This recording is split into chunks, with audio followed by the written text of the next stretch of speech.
Hi everyone, decided to open up the video today from the stand. Saturday morning, October 8th, and our cold front definitely moved in yesterday evening. Between about 5 p.m. and 7 p.m. yesterday, temperature dropped about 10 to 15 degrees, so um, it's definitely here. The deer are moving this morning. I've got several does on film. I got, squirrels are moving. I even, this morning before it was lighting up to film, an owl or a hawk, I'm not sure what it was, came flying in the woods and grabbed something off the floor here, so that was kind of cool to see. Um, but it's been a real productive morning. I came in here extra early, got my camera equipment all set up, and that went pretty well, so I'm real happy with that. Um, just getting some extra practice in here. Um, Hopefully something else will happen this morning, but if not, it's been a great morning.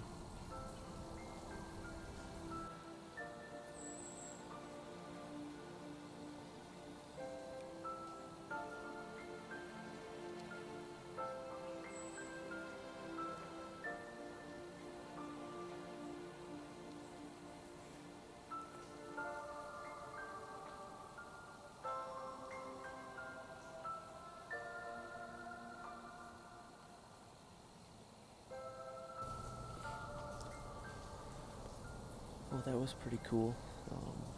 As soon as I turned the camera off from that opening interview, 3 does popped out of the woods about 40 yards away from here, so um, that's pretty cool to see that me talking in the woods didn't spook them, and they kept moving through here, so um, it's been an awesome morning.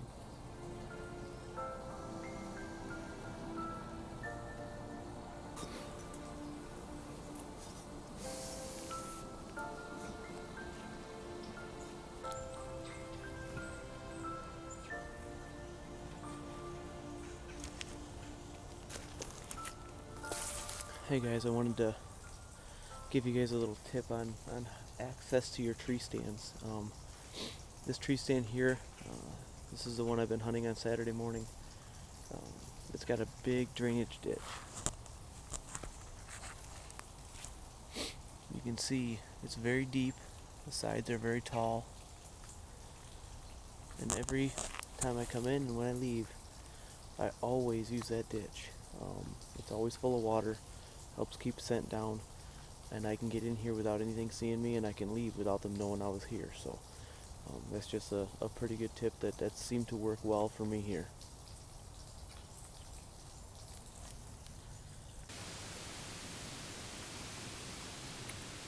Well, this is the stand I've been most excited about hunting this year. Um, I've gotten a lot of deer on trail cam picks, mostly does. Um, but the main reason I'm excited is we've got bedding area south of the stand, standing beans to the north of the stand, and then on both the east and west of the stand is standing corn. I'm hoping to catch the deer traveling to and from those food sources from their bedding area. So this is an evening sit here. This morning on another farm I saw quite a few does. Got some pretty good footage, but the landowner out there doesn't like me to shoot does quite as much as out on this property. So definitely abide by his wishes. Keep the landowner happy so I can keep hunting his land, and it's his land, so he can ask me to do whatever he wants with the deer. So plus there is a pretty good chance for larger bucks out in that area. So I'll probably hold out for a buck out there, and definitely hoping for some action here tonight with a doe. I would definitely take one if one came in bow range.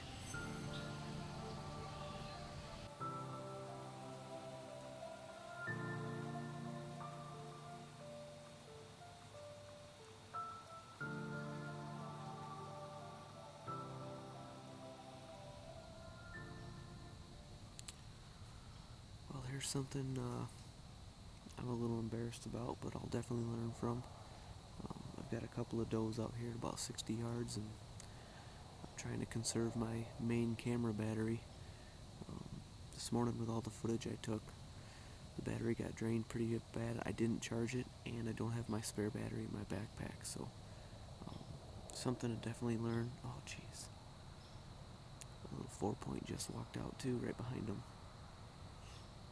So yeah, I mean, deer are moving, and I've got to conserve my camera battery. I don't even know if I'll have enough camera battery if I end up getting a shot at a deer, but I'm trying to conserve it just in case. So just something you guys could learn from, and I know I'll learn from it.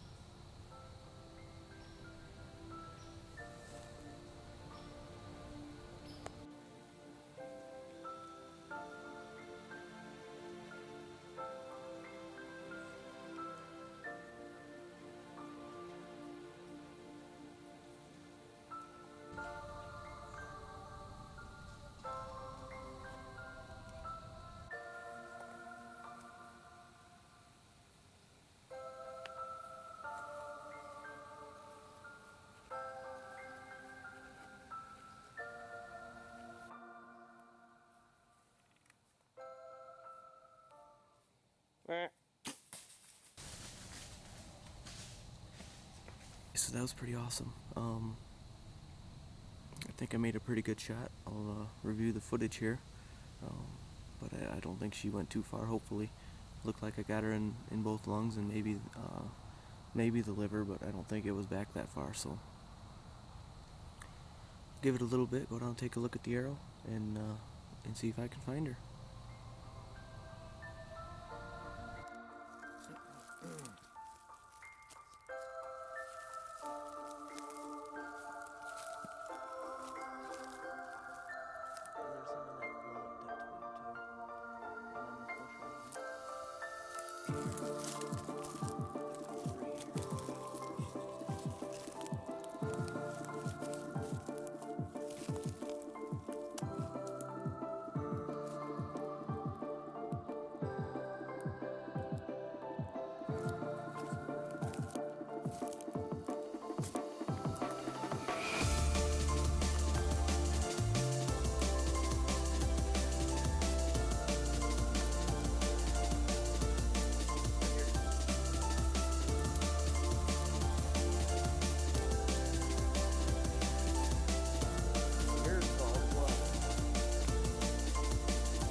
So let's talk about that shot. Everything looked pretty good from the footage. I went back and looked at it at the house. Looked like a typical double lung shot. That's typically what I go for. First thing made me kind of think it was a little bit weird was the arrow. You can probably see the first about half of the arrow looks real clean, almost maybe like there's some waxy maybe fat on it. And the back half of the arrow is fairly dark blood, which would lead me to believe liver. And I didn't think I was far enough back to not at least get some of the lungs. So I went back home, checked out the footage a little bit, grabbed my dad, and we went back out. We thought for sure it was definitely at least a lethal hit, hoping to find her quickly. And we did find her quickly, but it was very, very sparse blood trail. It took us, I would say, it was about 30 yards before we found the first drop of blood. So that was pretty frustrating and a little bit of a letdown for me. I thought the shot looked really good and was wondering what could have happened. We kept finding little drops probably for about the next 10 or 15, 20 yards. So at this point, we're probably 50 yards from where I shot her. Still not real bad. And then we kind of lost the blood. So we were just kind of doing a little bit of a body search, and if we didn't find anything quickly, we would have gone home and come back the next morning. But luckily, using my camera light, I found her. She was only about 10 yards from where we found that last blood, and as you could see in the tracking video, all of a sudden it was like the faucet turned on. There was piles of blood all over the place. My dad actually followed it back, and she had made a turn that we didn't think she would have, so she lost us there. But I got up to the deer. The entry wound looked perfect. I mean, it was bubbly. It was bright red blood. I was wondering what the heck's going on here. Flipped her over, and the exit wound was nearly coming out her rear end. So that was a little funny. I thought I was hoping, and doubted myself a little bit. Went back and looked at the footage again when I got home, and she was fairly broadside. So I didn't know how the arrow got back there until we opened her up and got her field dressed. And I shoot a 2-blade expanding broadhead, and the perfect storm happened is the only thing I can think of, because my brother and my dad and I have shot well over 50 deer a piece with the same broadhead and never had any issue like this. But basically the arrow entered with the two blades vertical, and it hit the back side of a rib.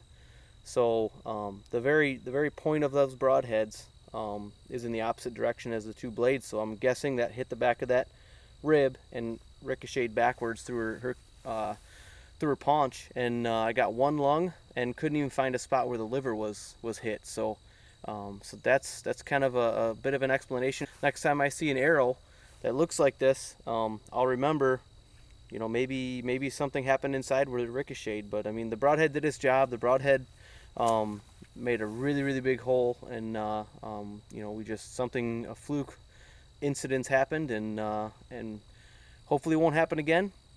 But like I said, this one time is not going to make me switch broadheads.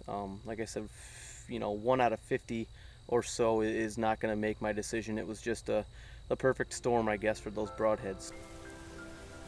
Well, thanks for joining me again, guys. Hope you enjoyed this week's update. Hope you'll join me again next week for another video, another update. And remember, stay safe, guys, and good luck.